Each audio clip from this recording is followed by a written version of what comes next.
नमस्कार दोस्तों, आज हम आप सभी के लिए लेकर आए हैं पुरुषोत्तम मास का अधिक मास का 15वां अध्याय।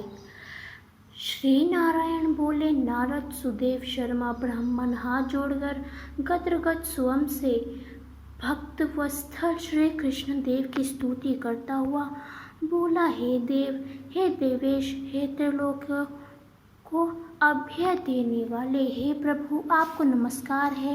हे सर्वेश्वर, आपको नमस्कार है। मैं आपकी शरण में आया हूँ। हे परमेश्वर, हे शरणगात वत्सल, मेरी रक्षा करो। हे जगत के समस्त प्राणियों से नमस्कार किए जाने वाले, हे शरण में आए हुए लोगों के भय का नाश करने वाले, आपको नमस्कार है। आप जय के स्वरूप हो, जय के देने वाले हो, जय के मालिक हो, जय के कारण हो, विश्व के आधार हो, विश्व के एक राक्षस हो, दिव्य हो, विश्व के स्थान हो, फलों के बीज हो, फलों के आधार हो, विश्व में स्थित हो, विश्व के कारण हो, फूलों के मूल हो, फलों के देने वाले हो, तेज स्वरूप हो, तेज के दाता हो, सब तेजस्वियों में श्रेष्ठ हो, कृष्ण हत्यानंधार के नाशक हो, विष्णु व्यापक हो, वासुदेव देवताओं के वासस्थान अथवा वासुदेव के पुत्र हो, दीन वत्सल हो, ऐसे आपको मैं नमस्कार करता हूँ। हे जगत प्रभु, आपकी स्तुति करने में ब्रह्मनादि देवता भी समर्थ नहीं है। हे जनार्दन, मैं तो अल्पबुद्धि वाला मंद मनुष्य हूँ, किस तरह स्तुति करने में समर्थ हो सकता हूँ। अत्यंत दुखी दीन अपने भक्तों की आप कैसे उपेक्षा त्याग करते हो। हे प्रभु, क्या आज संसार में वह आपकी लोक बंधुकता नष्ट हो गई।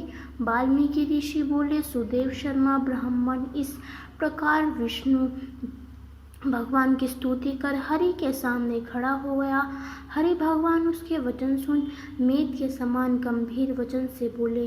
श्री हरि बोले, हे वत्स, तुमने जो तप किया वह बहुत अच्छी तरह से किया। हे महाप्रज्ञ, हे तपोधन, क्या चाहते हो सो मुझे कहो। तुम्हारे तप से प्रसन्न मैं उस वर को तुम्हारे लिए दूंगा। सुदेव शर्मा बोले, हे नाथ, हे दीन बंधु, हे दयानिधि, यदि आप प्रसन्न हैं तो हे विष्णु, हे पुराण पुरुषोत्तम, कृपा कर आप मेरे लिए सत्पुत्र दीजिए। यदि कृपा कर आप मेरे लिए सत्पुत्र दीजिए। हे हरे पुत्र के बिना सुना यह गृहस्थाश्रम धर्म मुझको प्रिय नहीं लगता। इस प्रकार हरि भगवान सुदेव शर्मा ब्राह्मण के वचन को सुनकर बोले।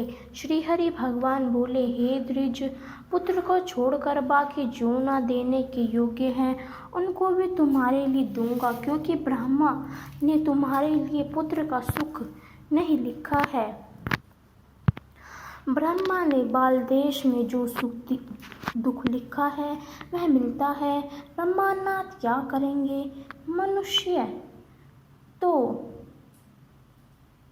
इस प्रकार हरि सुदेव भगवान के वचन को सुनकर श्री हरि बोले, हे त्रिज पुत्र को छोड़कर बाकी जो न देने के योग्य उनको भी तुम्हारे लिए दूंगा, क्योंकि ब्रह्मा ने तुम्हारे लिए पुत्र का सुख नहीं लिखा। मैं तुम्हारे लिए बाल देश में होने वाले समस्त अक्षरों को देखा, उसके 7 जन्म तक तुमको पुत्र का सुख नहीं है। इस प्रकार व्रज पहाड़ के समान निष्ठुर हरि भगवान के वचन को सुनकर जड़ के कट जाने वाले वृक्ष के समान वह सुदेव शर्मा ब्राह्मण पृथ्वी तल पर गिर गया।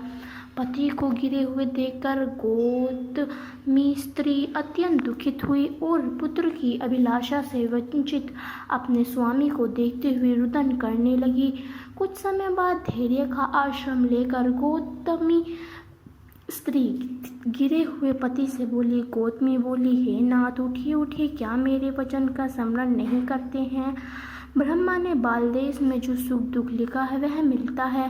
ब्रह्मानाथ क्या करेंगे। मनुष्य तो अपने किए कर्म का फल भोगता है। अभाग्य पुरुष का उद्घोत मरणासन पुत्र पुरुष को अभोग देने के समान निसफल हो जाता है। जिसका भाग्य प्रतिकूल उल्टा है उसका किया हुआ सब उपभोग व्यर्थ होता है। समस्त वेदों में यज्ञदान तप सत्य व्रत आदि की उपेक्षा हरि भगवान का सेवन श्रेष्ठ कहा है, परंतु उससे भी भाग्य बल श्रेष्ठ है। इसलिए हे भूसु, स्वस्थ से विश्वास को हटाकर उठिए और शीघ्र देव का ही आश्रय लीजिए। इसमें हरि का क्या काम है।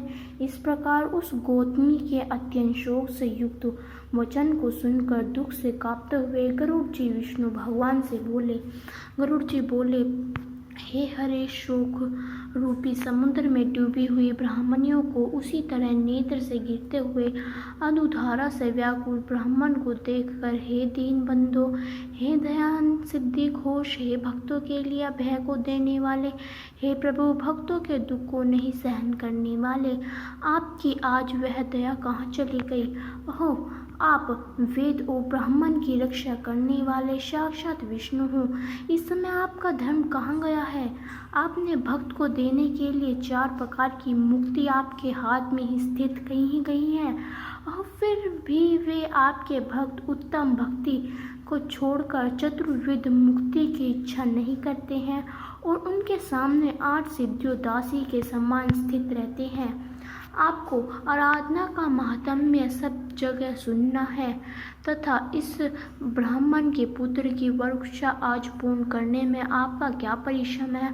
हाथी दान करने वाले पुरुष को अंकुश दान करने वाले में परिश्रम है। अब आज से कोई भी आपके चरण कमल की सेवा नहीं करेगा। जो पुरुष के भाग्य में होता है वही निश्चय रूप से प्राप्त होता है। इस बात की प्रथा आज से संसार में चल पड़ी और आपकी भक्ति रसातल को चली गई, अर्थात लुप्त हो गई।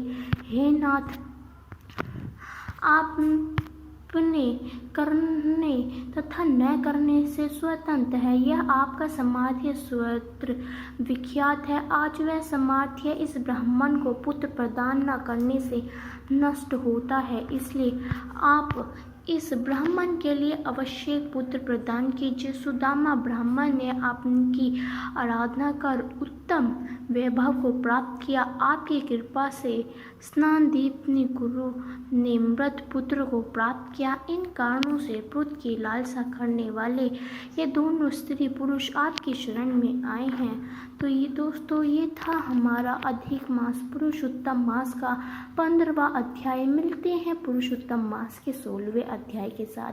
तब तक के लिए आप सभी का हमारी वीडियो में बने रहने के लिए बहुत बहुत धन्यवाद।